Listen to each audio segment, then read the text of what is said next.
جب 22 میں سیلاب آیا، prime minister he went to UN، انہوں نے اپنی اسپیچ میں کہا کہ پاکستان کی اکانومی کو $35 بلین کا نقصان جو ہے وہ اٹھانا پڑا ہے، اور اس کا امپیکٹ ہم ابھی تک دیکھ رہے ہیں کہ پاکستان میں فصل بھی ٹھیک طریقے سے نہیں اگ رہی، پاکستان میں اور بڑے مسائل اس کی وجہ سے آئے۔ پرائم منسٹر نے اپیل کی انٹرنیشنل کمیونٹی کو، UN کو، یورپین یونین کو، چائنا کو، کہ ہم لوگوں کا رول اس میں اتنا بڑا نہیں ہے، آپ لوگوں کا رول ہے تو آپ لوگ ہماری مدد کریں۔ You being an activist, you being an expert on this topic, اور آپ انٹرنیشنل ٹریول بھی کر چکی ہیں، پاکستان کو ریپرزینٹ بھی کیا ہے، does the world take Pakistan seriously اس معاملے پہ، یا دنیا جو ہے وہ ابھی بھی پاکستان کے اس موقف کو اتنا سیریس نہیں لے رہی؟ یہ جس چیز کی آپ نے بات کی that is called the loss and damage fund. Pakistan نے کاپ میں بھی، کاپ ہوتا ہے کانفرنس آف پارٹیز اور ہر سال ہوتا ہے، اس میں بھی ہمیشہ جو پاکستان کا مین فوکس رہا ہے وہ لاس اینڈ ڈیمیج فنڈ کے بارے میں بات کرنا اور پاکستان کے لیے اس کو اویل کرنا رہا ہے۔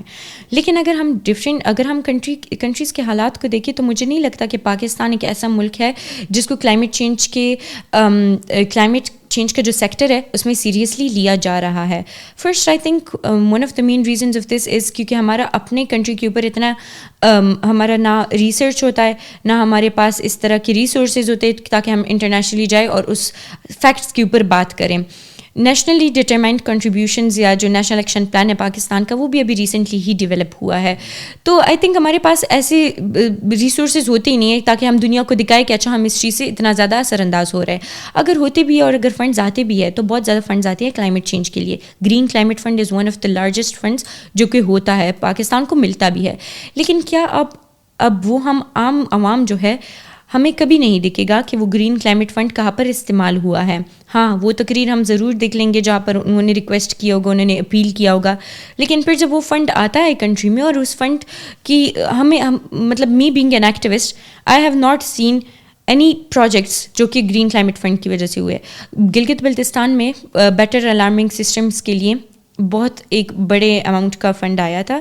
اور ادھر کے لوکل کمیونٹیز سے جب بات کی تو ادھر صرف ایک سسٹم لگا تھا۔ تو اتنا زیادہ فنڈ آ جاتا ہے پھر کنٹری میں امپلیمنٹ ہوتا ہی نہیں ہے، تو پھر فنڈنگ لینے کا فائدہ ہی کیوں ہے؟ I as an activist if I go on such platforms, میں ہمیشہ اگر ریکویسٹ یا اگر میں اپنی بات لاس اینڈ ڈیمیج فنڈس پہ کروں گی بھی، اس کے سائڈ میں ہمیشہ اپنی کنٹری کی نیگلیجنس کو مینشن کروں گی۔ نہیں تو یہ بات آپ مانتی ہیں کہ انٹرنیشنل کمیونٹی جو ہے انہوں نے جس طرح آپ بتا رہی ہیں فنڈ پاکستان کو دیا، کافی فنڈ دیا، لیکن جو پلیج کیا تھا آئی تھنک اتنا نہیں ملا جتنا ملنا چاہیے تھا۔ آپ کو لگتا ہے کہ lack of transparency is some thing جو کہ انٹرنیشنل کمیونٹی بھی دیکھ رہی ہے کہ اگر ہم لوگ پاکستان میں 2005 کے زلزلوں میں بھی فنڈس آئے، 2009 کے سیلاب میں بھی آئے، 2022 میں بھی آئے، یوز نہیں ہوا، آج بھی اگر ہم لوگ دیکھتے ہیں تو بالا کوٹ کا علاقہ جو ہے وہ اس طرح سے ڈیولپ نہیں ہو سکا۔ آپ کو لگتا ہے کہ انٹرنیشنل کمیونٹی کرپشن اور لیک آف ٹرانسپیرنسی کی وجہ سے بھی پاکستان کو پورا فنڈ دینے کی روادار نہیں ہے؟ سی the flaw is in our system and our leaders. مسئلہ ہماری اپنے ملک میں ہے، اینڈ جیسے آپ نے بات کی کہ because of the transparency, the corruption that goes around in the country, اس کی وجہ سے I don't think international communities will ever take Pakistan seriously, and because of the way we represent ourselves on international platforms. ہماری جب climate change کے conferences بھی ہوتے ہیں نا، تو اس پہ بھی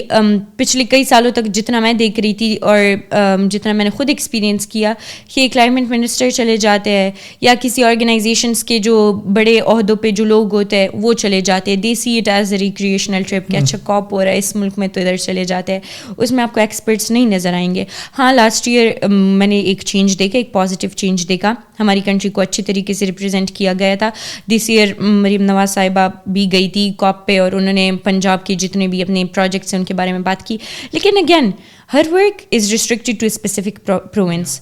اور وہ چاہیے تھا کہ ایک ایسے بندہ نمائندگی کرتا کاپ پہ، یا جو مریم نواز صاحبہ کے جتنے بھی انیشیٹیوز ہیں، دوز آر ونڈرفل انیشیٹیوز، ان کو چاہیے کہ پوری کنٹری میں امپلیمنٹ ہوئے ہوتے، پھر اس کو اگر انٹرنیشنل کمیونٹی کے سامنے ریپرزینٹ کیا ہوتا یا ان کے سامنے لایا ہوتا تو ایک اچھی چیز ہوتی۔ اب اس میں بھی ہمیں دکھ رہا ہے نا کہ پنجاب میں جو لوگ بیٹھے ہیں وہ پریویلیجڈ ہے، ان کا جو ان کی گورنمنٹ جو کام کر رہی ہے، ان کے پاس جتنی فنڈنگ آ رہی ہے، ان کا صوبہ بہتر ہو رہا ہے، ان کے پاس بیٹر ریسورسز ہیں، ان کا جو the standard of their living it is way better than us. اور جو خیبر پختونخوا میں جو بندہ بیٹھا ہے وزیرستان کے کسی علاقے میں، تو اس میں اور پنجاب کے جو لاہور میں یا کسی اور شہر میں ایک بندہ بیٹھا ہے، اس میں بہت زیادہ ڈفرینس ہے۔ تو وہ انجسٹس تو ہماری اپنی کنٹری سے ہی اٹھ کے جاتا ہے اور ادھر پھر نمائندگی ہوتی ہے اسی چیز کی۔